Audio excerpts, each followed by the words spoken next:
En una ciudad como Nueva York, donde las apariencias no solo engañan, sino que también abren puertas, el lujo no es una excepción, es la norma. Entre rascacielos relucientes, las élites se mueven entre contactos, nombres y promesas. En este escenario brillante donde la reputación puede construirse con una sonrisa en el lugar correcto, una joven llamada Anna Delvey no solo entendió las reglas del juego, se atrevió a reescribirlas. Con acento europeo, modales refinados y una seguridad que desarmaba, Ana se presentó como una heredera alemana, hija de un poderoso magnate con una fortuna de más de 60 millones de dólares, supuestamente retenida en un fideicomiso. Mientras tanto, vivía como si ya la tuviera. Se hospedaba en hoteles 5 estrellas como si fuera en su casa. Vestía marcas exclusivas, hablaba con soltura sobre arte contemporáneo y mencionaba contactos con coleccionistas, arquitectos y banqueros suizos. Todo en ella parecía auténtico.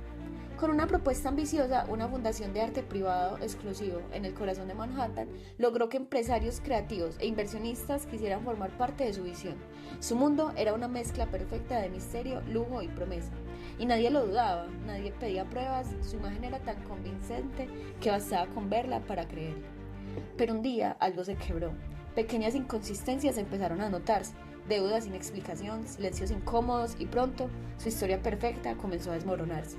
Y así nació el caso de Anna Delvey. Un escándalo que no solo puso en jaque a la élite neoyorquina, sino que dejó al descubierto una verdad que nadie vio venir. Porque al final las preguntas siguen siendo imposibles de ignorar. ¿Cómo lo logró? ¿Y quién era Anna Delvey?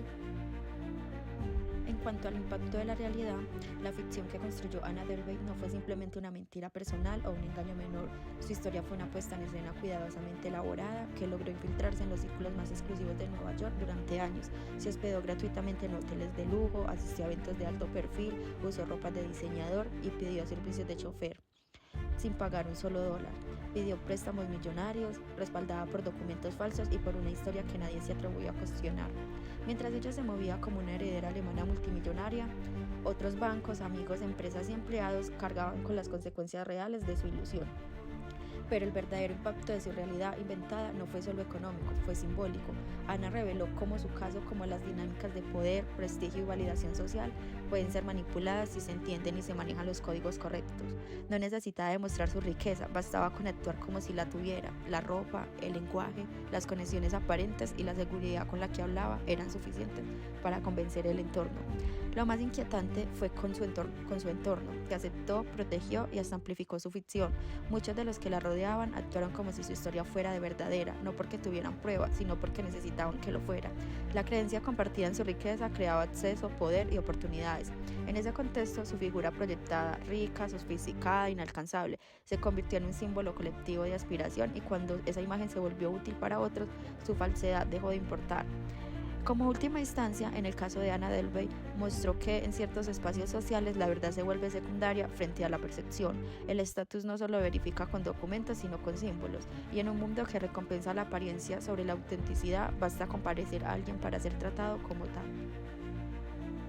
La historia de Anna Delvey no habría sido posible sin una construcción cuidadosa de símbolos, mensajes y escenarios que reforzaran su identidad ficticia. Su poder no radicaba en tener dinero, sino en parecer tenerlo. Ana utilizó Instagram como una vitrina pública para exponer su vida supuestamente lujosa. Allí publicaba fotos en hoteles de 5 estrellas, cenas en restaurantes exclusivos, arte contemporáneo y viajes internacionales. La narrativa visual era clara.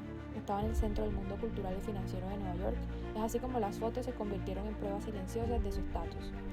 Ana vestía prendas de diseñador siempre acorde con los códigos estéticos de las élites y su comportamiento estaba cargado de seguridad, altivez, incluso desdén, lo que se interpretaba como propio de alguien acostumbrado al poder.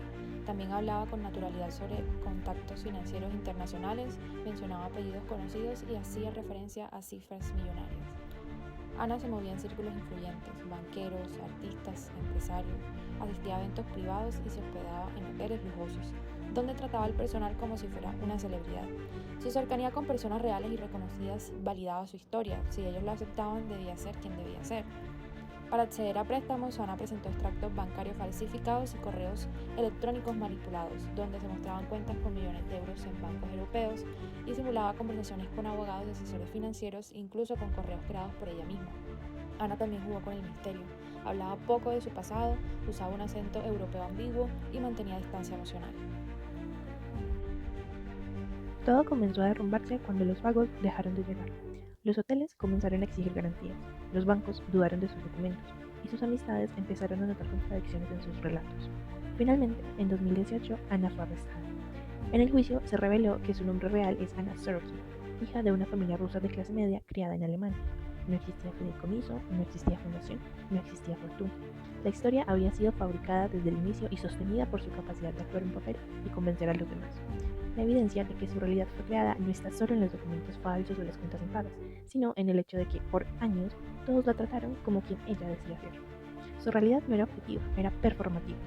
Fue construida y más aún fue sostenida colectivamente por quienes decidieron no preguntar y simplemente creer. Anna Delvey fue condenada por fraude en un tribunal en Nueva York. Ahora se encuentra bajo arresto domiciliario en Manhattan, defendiendo su permanencia en los Estados Unidos y explorando nuevos proyectos mediáticos mientras cumple con su condena. Su historia, lejos de cerrarse con la sentencia judicial, se ha convertido en un fenómeno mediático, con libros, series, podcasts y realities. También nos recuerda que en una era donde el storytelling puede pagar favores, la línea entre la farsa y la realidad se vuelve más frágil. Porque, ¿qué tan reales son las estructuras sociales que construimos cuando éstas están sustentadas por quien sabe contarlas e interpretarlas? Anna no compró su lugar en la élite, lo representó. Y durante un tiempo esta actuación fue suficiente. Porque cuando todos creen en una ficción, esa ficción se convierte, al menos por un instante, en una realidad social.